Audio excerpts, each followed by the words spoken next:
కేవలం టెంపుల్స్కి రానియకపోవడం వల్లే గ్రామ దేవతలు అనే ఒక సెగ్మెంట్ స్టార్ట్ అయిందని కూడా కొంతమంది వాదిస్తుంటారు. మీరేం చెప్తారు వాటి గురించి? చాలా అంటే ఇప్పటికీ కూడా కొన్ని గ్రామాల్లో చూస్తే ఈ గ్రామ దేవతలు ఊరి పొలిమేరల్లో ఉంటారు, ఊరు మధ్యలో ఉండరు.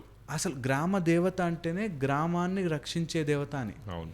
సో అవి ఎలా ఉంటాయంటే చాలా అన్ప్రెడిక్టబుల్లీ వాటికంటూ ఒక స్థల పురాణం చదువుకుని నేను అక్కడ దూరం పెట్టాలి మీ దేవతల్నే దూరం పెట్టేంత వాళ్ళు ఉన్నారంటే వాళ్ళు ఇంకా దే ఆర్ నాట్ మనుషులు కదా. సో అలాంటి వాళ్ళ గురించి డిస్కషనే బెస్ట్. అసలు గ్రామ దేవత అంటే పొలిమేర దగ్గర ఉండి మనని ఆ లోపలికి అప్పట్లో అంటువ్యాధులు అలాంటివి రాకుండా ఉండేందుకు కొన్ని దేవతల్ని ప్రతిష్ఠించేవారు. అట్లా ఉన్నాయి. నెవర్ దిలెస్ ఈ సబ్జెక్ట్ ఎలా అయిపోయిందంటే ఇప్పుడు మనం ఏదైనా ముట్టుకుంటే కాంట్రవర్సీ కోసం మాట్లాడుతున్నట్టుగా అవుతుంది, కానీ దీని రియాలిటీ ఎవరు బయటకు వచ్చి చెప్పలేని పరిస్థితికి వచ్చేసాం.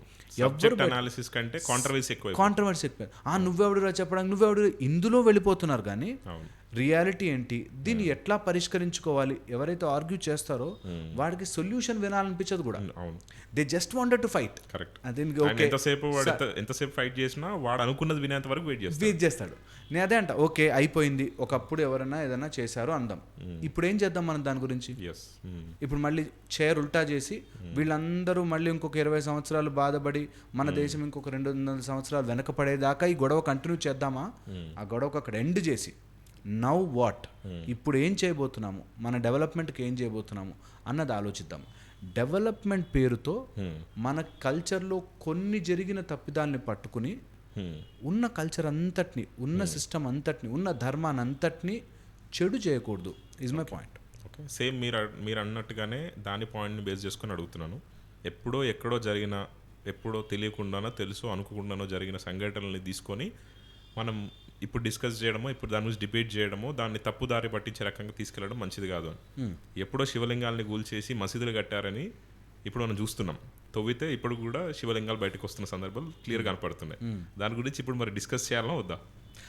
ఇప్పుడు ఏమవుతుంది, మనకి మన కల్చర్ని ఎవరో రాంగ్ వ్యక్తి వచ్చి, ఇప్పుడు మనలో మనకి గొడవ వేరు, మన కల్చర్ని ఆక్యుపై చేశారు నిజం, ఆక్యుపై చేశారు నిజం, కూలగట్టి కట్టారు అన్నది నిజం. కట్టిన తర్వాత ఇప్పటికీ కూడా మన పేర్లకి కానీ మన టెంపుల్స్కి కానీ వాటికి కానీ అలా ఉన్నప్పుడు ఎక్కడో చోట ఏదో చోట మన అస్తిత్వం ఏంటి, మన స్టార్ట్ ఏంటి, మన బేస్ ఏంటి అని గుర్తుకొస్తుంది. ఇప్పుడు మన ఇంట్లోకి ఎవరో వచ్చినప్పుడు మనం ఎలా ఫైట్ చేస్తాము, మన మధ్యలో ఎన్ని గొడవలు ఉన్నప్పటికీ, మన దాంట్లో ఒకడు నేను ఇట్లా ఉంటానంటాడు, ఒకడు నాకు పొగరంటాడు, ఒకడు లేదంటాడు, ఒకడికి ఏమీ ఉన్నప్పటికీ మన దగ్గరికి వచ్చి ఏమైనా అలా జరిగితే ఖచ్చితంగా దాని గురించి ఫైట్ చేయాలి. అండ్ నిజమైన ఎవరైతే ఇతర మతాల వాళ్ళు ఉంటారో వాళ్ళు నిజంగా అలా ఆక్యుపై చేస్తే తీసుకొని అంటారు, నిజంగా ఫాలో అయ్యేవాళ్ళు. ఎందుకంటే నేను చదివిన రూల్స్ ప్రకారం ఇలా ఆక్యుపై చేసిన ల్యాండ్లో కట్టకూడదు, అది నరకము అని చెప్పి వాళ్ళ దాంట్లో ఉంటుంది. సో ఎప్పుడు కూడా ఇది నేను అంటున్న పొలిటికల్ కోసం తిప్పడము వేరు, రియాలిటీ తెలుసుకుని మనకొక ధర్మం ఉంది, మనకంటూ ఒక సిస్టమ్ ఉంది, ఆ సిస్టమ్ని ఎవరైనా అటాక్ చేయడానికి వచ్చినప్పుడు ఖచ్చితంగా మనం we have to fight with it. ఖచ్చితంగా మన ఒరిజినాలిటీ ఏంటి, మన లోపల ఉన్నది ఏంటి, ఆ కారణాలు చెప్పుకుని నువ్వు ఇందులోంచి వెళ్ళిపోవాలి బయటికి. లేకపోతే నువ్వు ఇప్పుడు ఎలా తయారైపోయారు, అర్జెంటుగా రెడీ అయిపోయి అందరూ ఫారినర్స్ అయిపోవాలి. భారతదేశంలో ఉండే వాళ్ళందరూ తొందరగా స్టాంపులు వేయించుకుని ఎక్కడికైనా వెళ్ళిపోవాలి. ఎందుకు ఆ బాధ వచ్చింది మనకి? ఇప్పుడు పోనీ అయిపోయింది, దాని గురించి మాట్లాడు. ఇప్పుడు ఏం చేద్దాం, మన డెవలప్మెంట్కి, మన కంట్రీని మన అస్తిత్వంగా ఇది మనది అని చెప్పుకునేటట్టు ఏం చేద్దాము అన్నది అందరూ ఆలోచించుకోవాలి. ఇది ఒక్క కులం, మతం, ప్రాంతం వీడిగా అందరూ ఆలోచించాల్సిన పని. నా ధర్మానికి మనము చేయాల్సింది, మా అమ్మ నాకు నేర్పించింది నాకు గొప్పది కదా, మా నాన్న నాకు నేర్పించింది నాకు గొప్పది కదా, దాన్ని నేను కాపాడుకోవడం ఎలాగా అన్నది కంపల్సరీగా ఆలోచించుకోవాలి. ఇది ఎట్ ఎవ్రీ లెవెల్ రావాలి, ఎవ్రీ జంక్షన్ రావాలి. ఓకే, అలా వస్తే తప్ప ఇది నెవర్ ఎండింగ్.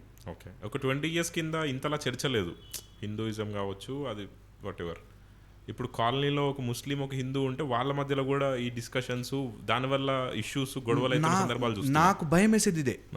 ఇప్పుడు ఏమవుతుందంటే ఎట్ హయ్యర్ లెవెల్ డిస్కస్ కావాలి. ఇది ఎవరు డిస్కస్ చేయాలి? ఇప్పుడు ఒక గుడి గురించో, ఒక మసీదు గురించో, లేకపోతే ఒక చర్చ్ గురించి ఎవరు డిస్కస్ చేయాలి?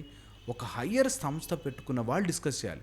ఇవి బర్న్ డౌన్ ఎక్కడికి వస్తుందంటే అక్కడ లేబర్ పని చేసుకునే వాళ్ళు వాళ్ళు కొట్లాడేటట్టు. నేను రీసెంట్గా ఒక రీల్ చూసిన, దాంట్లో ఒక వాయిస్ ఓవర్ వస్తుంది, మన ముస్లింల దగ్గర ఏ పండ్లు కొనకూడదు, బికాస్ పండించేవాడు హిందూ, దాన్ని కోసేవాడు హిందూ, ఇక్కడ కేవలం బండి మీద పెట్టుకొని అమ్మేవాడు మాత్రం ముస్లిం, అక్కడ వాళ్ళు కష్టపడతాం వాళ్ళకి డబ్బులు రావట్లేదు, ఇక్కడ మాత్రం డబ్బులు వస్తున్నాయి.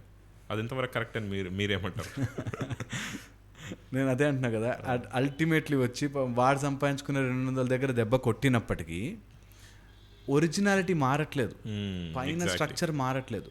ఈ పైన స్ట్రక్చర్ మారడానికి over a period of time, ఇప్పుడు మనకి ఇన్ని రకాల థియరీస్ ఉన్నాయంటే, మనకి లడ్ లడ్కే లియే పాకిస్తాన్, హస్ హస్కే లేంగే హిందుస్థాన్ అని, మనము నవ్వుతూ మేము హిందుస్థాన్ని తీసేసుకుంటాము అని, లేకపోతే పాకిస్తానే చాలా అది ఇది అని చెప్పి మనకు మొత్తం ఆక్యుపై చేస్తామని, మాకు అన్యాయం చేస్తున్నారని, మన కోసం మన సిపాయిలు లేకపోతే మన కోసం మన బార్డర్ని కాపాడుతున్న వాళ్ళందరి త్యాగాలు వేస్ట్ అయిపోతున్నట్టే కదా. అలా ఆలోచించుకున్నప్పుడు చాలా వాళ్ళకి ఎందుకు ఇవ్వాలి అనిపిస్తుంది. కానీ నేను చెప్తున్నట్టు రియాలిటీ ఏంటి తెలుసా, కిందకు వచ్చాక డౌన్ లెవెల్లో ఇంట్లో వైఫ్ అండ్ హస్బెండ్ గొడవ పడతారు.